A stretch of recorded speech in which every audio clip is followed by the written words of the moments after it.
Break के बाद आपका स्वागत है और अब हमारे कॉलर्स भी जुड़ना शुरू हो गए एक एक करके। सबसे पहला जो कॉल है वो है शिवम सिंह का। शिवम जी, आपका स्वागत है।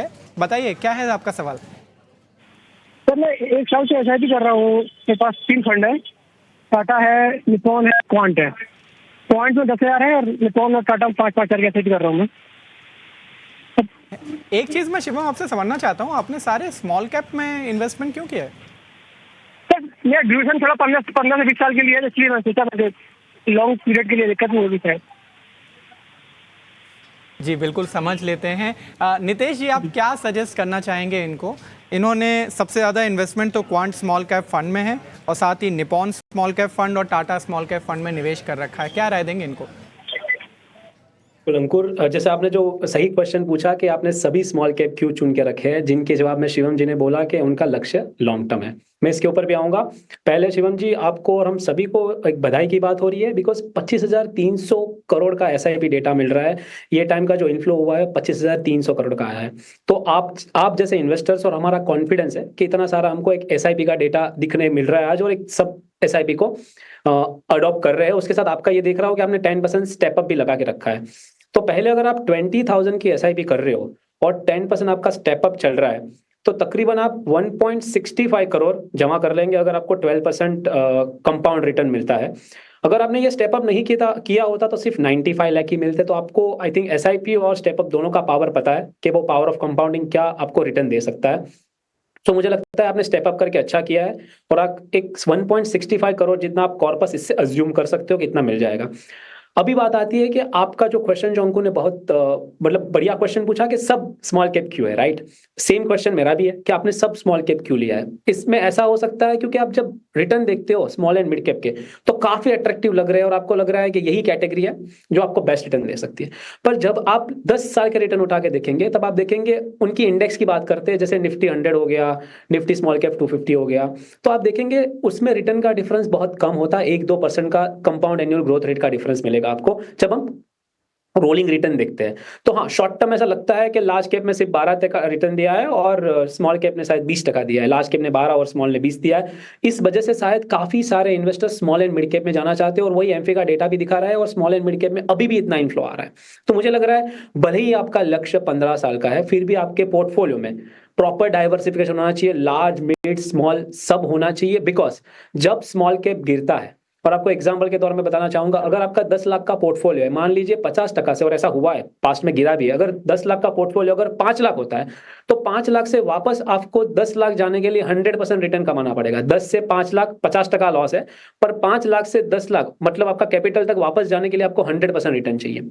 तो ऐसी गलती ना करें। आप एक डाइवर्सिफाइड पोर्टफोलियो बनाएं, जैसे हो गया निपॉन मल्टी कैप में आप 7,500 इन्वेस्ट करें, पराग परिक फ्लेक्सी कैप में आप 7,500 निवेश कर सकते हो, और कॉन्ट स्मॉल कैप में 5,000। तो इसमें आपका लार्ज, मिड, स्मॉल सब आ जाएगा, और एक अच्छा सा डाइवर्सिफिकेशन आपको मिल जाएगा।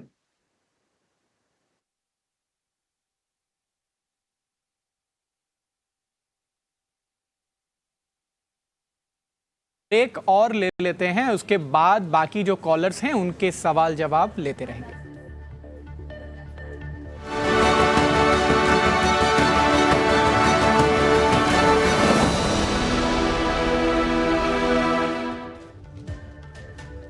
ब्रेक के बाद आपका स्वागत है और हमारे साथ एक और गेस्ट जुड़ गए हैं, अभिजीत चौकसी जी, आपके सवालों के जवाब देने के लिए। इसका मतलब ये है कि आप और भी सवाल पूछ सकते हैं। और हमारे साथ जो कॉलर इस समय लाइन पर हैं उनका नाम है प्रदीप सांगा।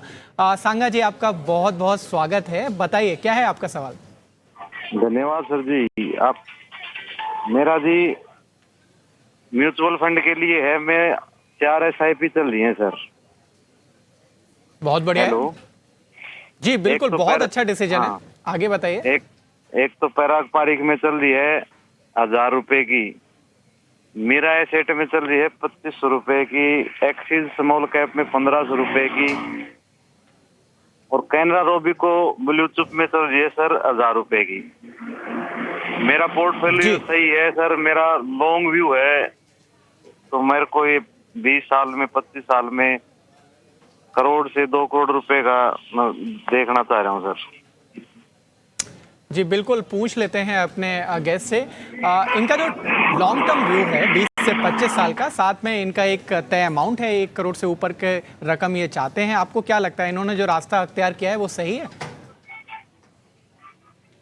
जो टाइम होराइजन है वो बहुत ही बढ़िया है। एटलीस्ट 10 से 15 साल से ज्यादा निवेश की सलाह हम सभी क्लाइंट्स को देते हैं। और जो आपका पोर्टफोलियो एलोकेशन है वो भी वेल बैलेंस लग रहा है मुझे, उसमें तो मैं कोई चेंजेस रेकमेंड नहीं करूंगा।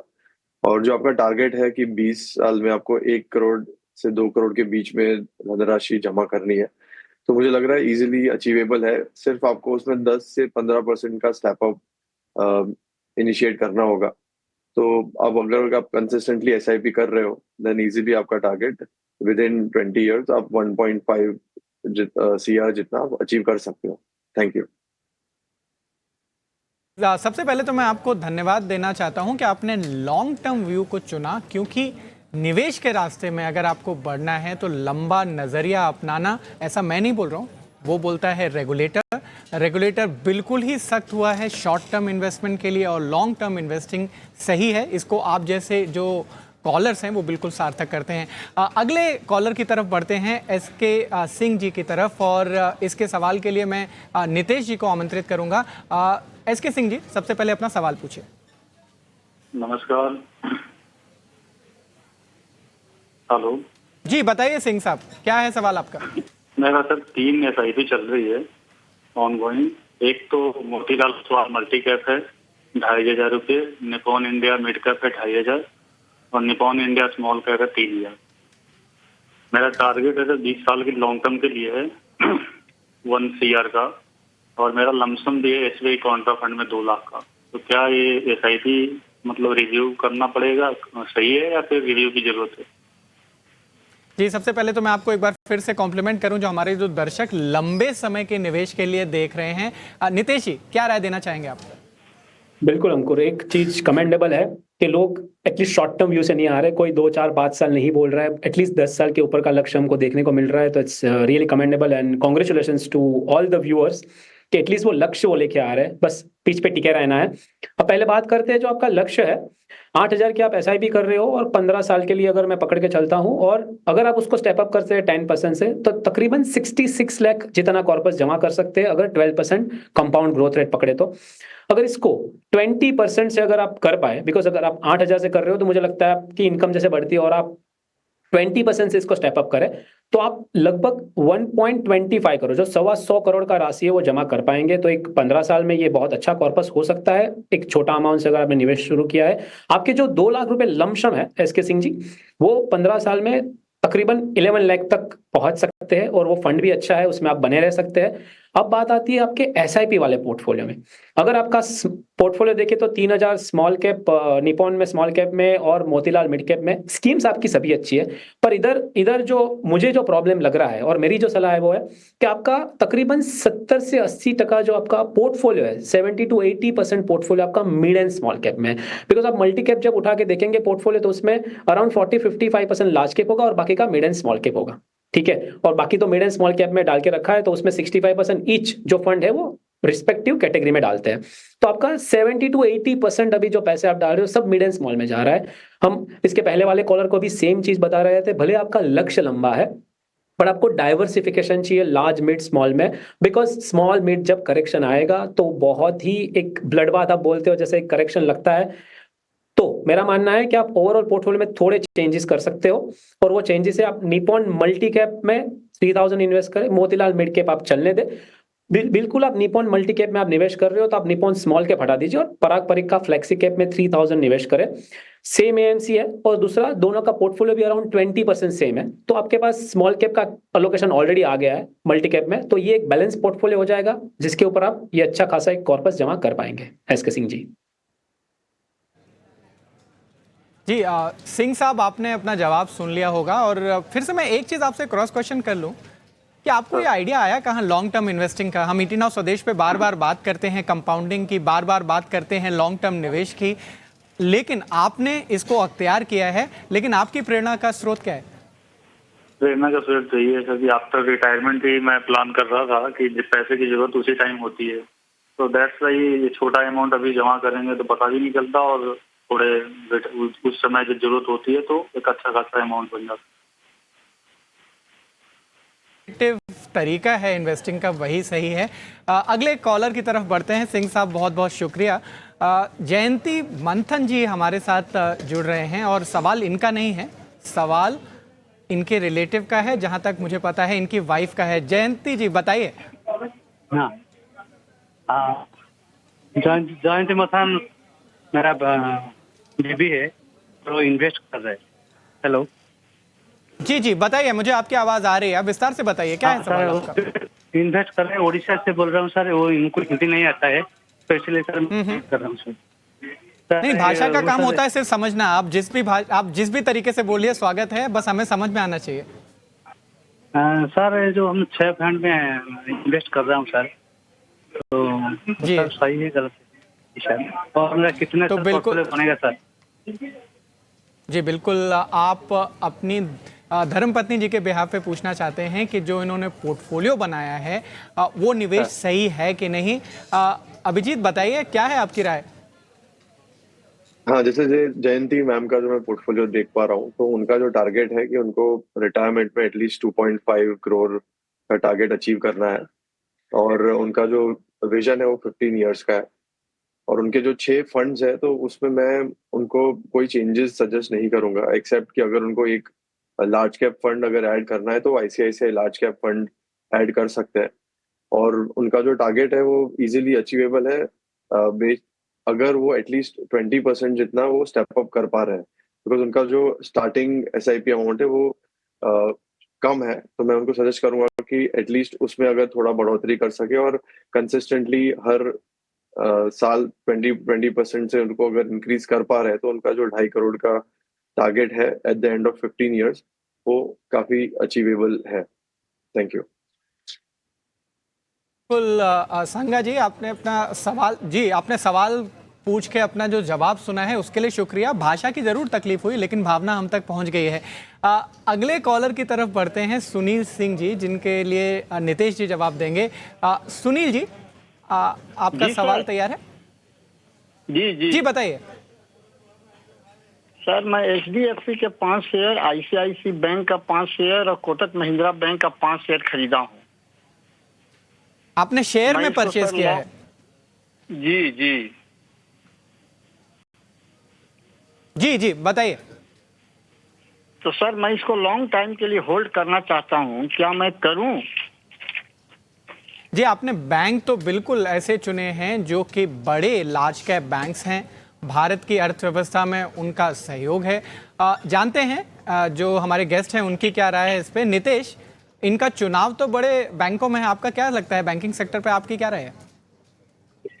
अंकुर, मुझे लगता है बैंकिंग सेक्टर काफ़ी अच्छा परफॉर्म कर सकता है, पर जब डायरेक्ट इक्विटी की बात आती है तो मैं बोलूँगा, मैं वो एक्सपर्ट नहीं हूँ जो उनको बता पाऊंगा कि डायरेक्ट इक्विटी में आप कहाँ निवेश करें और कितने समय के लिए रखें। मैं उनको सलाह यही दूंगा कि आप म्यूचुअल फंड से आए। प्रोफेशनली जो इन्वेस्ट करते हैं फंड मैनेजर, उनके पास वो एक्सपर्टीज है, उनके पास वो मैं मानूंगा वो डिग्री है जो समझ सकते हैं कि अभी कौन से सेक्टर में निवेश करना है, कब उसमें से बाहर निकलना है, ओवरऑल डाइवर्सिफिकेशन कैसा होना चाहिए। बिकॉज अंकुर, एक सिंपल चीज देख रहा हूं, उन्होंने पूरा पैसा जो है वो बैंकिंग में डाल के रखा है, शायद अच्छा कर भी ले, बट बहुत सारा कॉन्सेंट्रेटेड पोर्टफोलियो लग रहा है। तो मेरा मानना है एक डाइवर्सिफाइड म्यूचुअल फंड के रूट से अगर वो आएंगे तो लॉन्ग टर्म में अच्छी वेल्थ क्रिएट कर पाएंगे। जी बिल्कुल। एक चीज़ मैं आपसे यहाँ समझना चाहूँगा कि बड़े कम दर्शक होते हैं जो यहाँ पे म्यूचुअल फंड की जगह डायरेक्ट आपने निवेश किया। ये निवेश का आपने चुनाव कैसे लिया था? क्या आपके फाइनेंशियल प्लानर ने सजेस्ट किया था?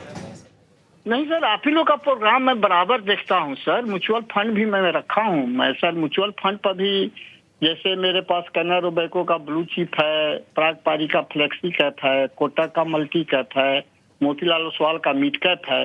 तो उसमें सर केवल कैनरा रोबेको ब्लू चिप पर मेरा एक डाउट रहता है कि क्या करें, इसको कैरी करें कि इसको बंद कर दें। 4 साल से मैं सर इसमें निवेशित हूँ। चलिए आपकी इस शंका का भी समाधान ले लेते हैं। अभिजीत,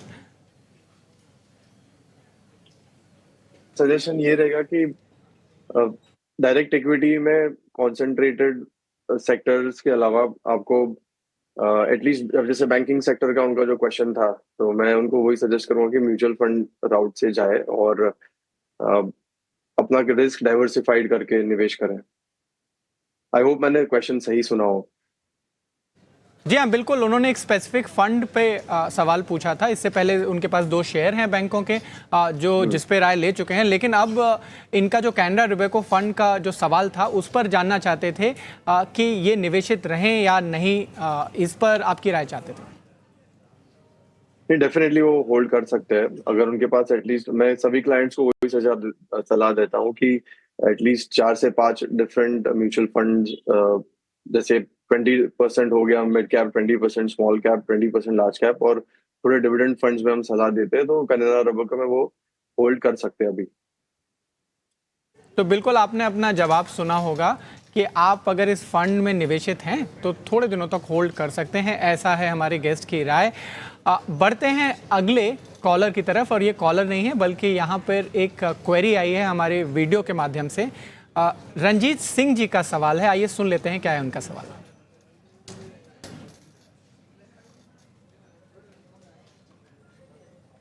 जी, रंजीत सिंह जी का अगला सवाल सुन लेते हैं, और ये कॉल पे नहीं है बल्कि हमारे साथ वीडियो पे मौजूद है। रंजीत जी, ओके। रंजीत जी, क्या आप हमारी आवाज सुन पा रहे हैं?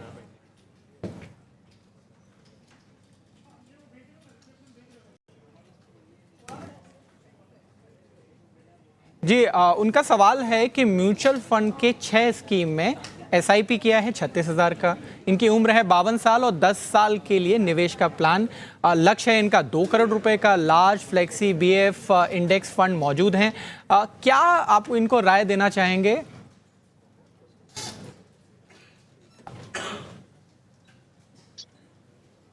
अभिजीत?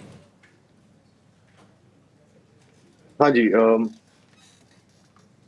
सर मैं उनको सजेस्ट करूंगा 4 फंड्स जिनमें वो डाइवर्सिफाई कर सकते हैं, जैसे HDFC blue chip, SBI mid cap, Parag Parikh flexi cap और DSP स्मॉल कैप में वो अपना निवेश कर सकते हैं। और उनका जो टारगेट है वो भी मुझे इजीली अचीवेबल लग रहा है, with at least 10 to 15% SIP step up. बड़ा इंटरेस्टिंगली कुछ कॉलर्स ने यहाँ पर हमसे जो सवाल पूछे हैं वो सीधे शेयरों में निवेश के भी पूछे हैं, पैसे फंड के भी पूछे हैं, एक्टिव फंड के भी पूछे हैं, और आज ही एक बड़ा डेटा आया है एमफी के। तो अपने गेस्ट से लगे हाथ इस पे भी बात कर लेते हैं। एक जो बड़ा इंटरेस्टिंग डेटा आज का और जो सबका उत्साह बढ़ाता है डिस्पाइट वॉलेटिलिटी इन मार्केट, वो है SIP निवेश।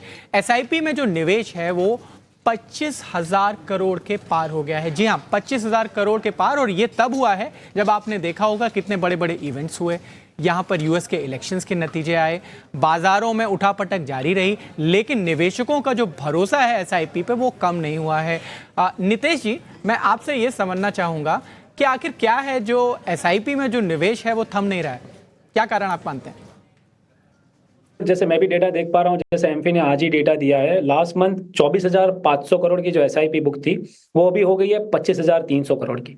तो एक काफी अच्छा, एक मैं बोलता हूँ 25,000 का एक रिकॉर्ड भी तोड़ा है। निफ्टी ने तो ऑफकोर्स तोड़ा था, पर अभी SIP जो ओवरऑल SIP बुक है उसने भी 25,300 करोड़ दिखता हुआ है।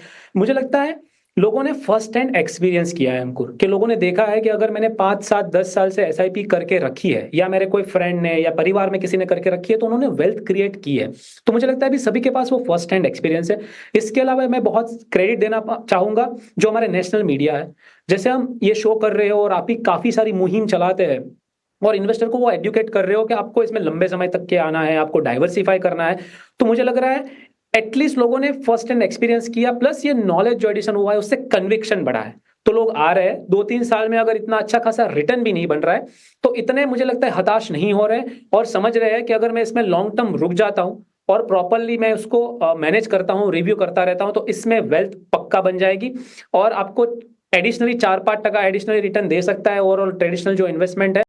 तो मुझे लगता है 12 to 15% का अगर आपको एक ग्रोथ रेट मिल रहा है म्यूचुअल फंड में, तो आप एक बहुत अच्छा रिटर्न कमा रहे हो। और ये शायद सबने महसूस कर लिया है और सबने मुझे लगता है फर्स्ट हैंड एक्सपीरियंस कर लिया है।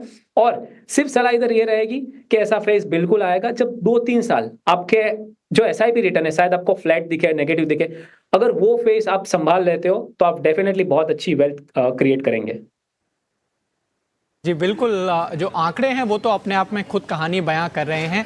चलिए अगले कॉलर की तरफ बढ़ते हैं और अमित हमारे साथ जुड़ गए हैं। अमित जी, आपका स्वागत है, पूछिए अपना सवाल। सर नमस्कार। सर मैंने अपना पोर्टफोलियो भेजा हुआ है। नमस्कार।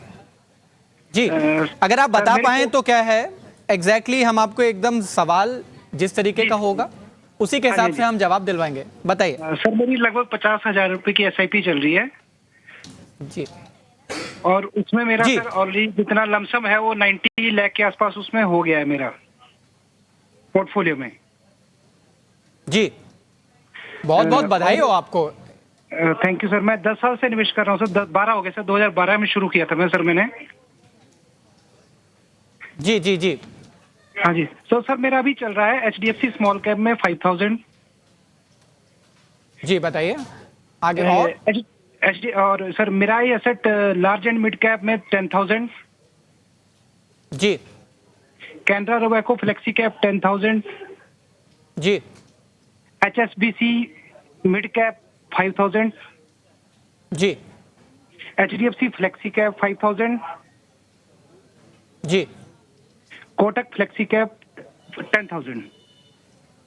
जी, सबसे पहले तो एक बार और आपको धन्यवाद। आपका जो अमाउंट है जिस तरीके से आपने उसमें कमाया है उसके लिए, और दूसरी आप इसको भी कंपाउंडिंग इफेक्ट में ले जाना चाहते हैं, वो और भी आप बधाई के पात्र हैं। यही जो लॉन्ग टर्म का नजरिया है वो आपके निवेश को दुगुना चौगुना और शायद आप जितने गुना गिन भी ना पाएं वहां तक पहुंच सकते हैं। चलिए नितेश जी से समझ लेते हैं जो आपकी स्पेसिफिक क्वेरी है। क्या करना चाहिए इनको जो स्पेसिफिक फंड्स हैं? बिल्कुल Amit, first of all congratulation. जैसे अंकुर ने बताया और जैसे हम डिस्कस भी कर रहे थे कि SIP से लोग निवेश क्यों कर रहे हैं, तो अंकुर ये एक बहुत ही अच्छा एग्जांपल है। इन्होंने लास्ट 12 साल में 91.50 लाख की एक राशि जमा की है और अभी भी 50,000 के SIP से और इसको आगे 10-15 साल लेके जाना चाहते हैं। और अगर ये 91.5 लाख का जो आपका कॉर्पस है और 50,000 की अगर आपकी SIP पकड़ूं मैं अमित जी, और इसको आप 10 साल भी चलाते हो तो तकरीबन 4 करोड़ रुपीस आप जमा कर पाएंगे अगर आपको 12% का एक कंपाउंड एनुअल ग्रोथ रेट मिलता है, CAGR रिटर्न जो बोलते हैं वो मिलता है, तो आप अप्रोक्सीमेटली 4 करोड़ इस राशि से जमा कर पाएंगे। इसमें मैं स्टेप अप तो इंक्लूड भी नहीं कर रहा हूं, मैं मान के चल रहा हूं आपको उसका भी ऑलरेडी बेनिफिट पता है और आप जब भी पॉसिबल होगा तो उसको स्टेप अप भी करेंगे। खैर, आपके पोर्टफोलियो में स्कीम्स अच्छी है पर थोड़ा रीशफलिंग की जरूरत है और थोड़ा अमाउंट्स मैं आपको सजेस्ट कर रहा हूं उस हिसाब से करें तो आप एक वेल डाइवर्सिफाइड पोर्टफोलियो बना पाएंगे। HDFC स्मॉल कैप आप 5,000 कंटिन्यू करें। कोटक इमर्जिंग इक्विटी जो मिड कैप फंड है उसको 5,000 में आपको सलाह दूंगा निवेश करने की। उसके साथ आप HDFC मल्टी कैप में चले जाएंगे। फ्लेक्सी कैप अच्छा है पर मैं ओवरऑल आपका एक बैलेंस बना रहे उस हिसाब से बोल रहा हूँ। HDFC multi cap 10,000, PPFS flexi cap 10,000, मेरा लार्ज एंड मिड कैप 10,000। एक वैल्यू फंड, एक कॉन्ट्रा फंड ऐड करना चाहता हूं ओवरऑल जो है ICICI वैल्यू डिस्कवरी 10,000। तो आपका एक ओवरऑल जो एसेट एलोकेशन होना चाहिए AMC वाइज, मुझे लगता है जो मार्केट कैप वाइज और एक वैल्यू और ग्रोथ कैटेगरी होता है उस हिसाब से आपका ओवरऑल डाइवर्सिफिकेशन हो जाएगा। इसके साथ एक सिंपल सलाह, आपका पोर्टफोलियो तकरीबन 1 करोड़ पहुंचने आया है। हर 1-2% की मूवमेंट में शायद आपको रोज 1-2 लाख ऊपर नीचे दिखे, उससे व्यथित ना होएगा। उससे मुझे लगता है आप एक वॉलेटिलिटी को अगर आप स्टमक कर लेंगे तो आप बिल्कुल 4-5 करोड़ का जो आपका एक गोल है उसको बिल्कुल से आप हासिल कर पाएंगे। शुक्रिया नितेश जी, शुक्रिया अभिजीत हमारे साथ जुड़ने के लिए, और शुक्रिया कॉलर्स का। जो आज के कॉलर्स थे, अगर हम एक सार में बोलूं तो म्यूचुअल फंड सही है और उससे भी ज़्यादा सही है लॉन्ग टर्म इन्वेस्टमेंट। बहुत बहुत शुक्रिया ये बुलेटिन देखने के लिए।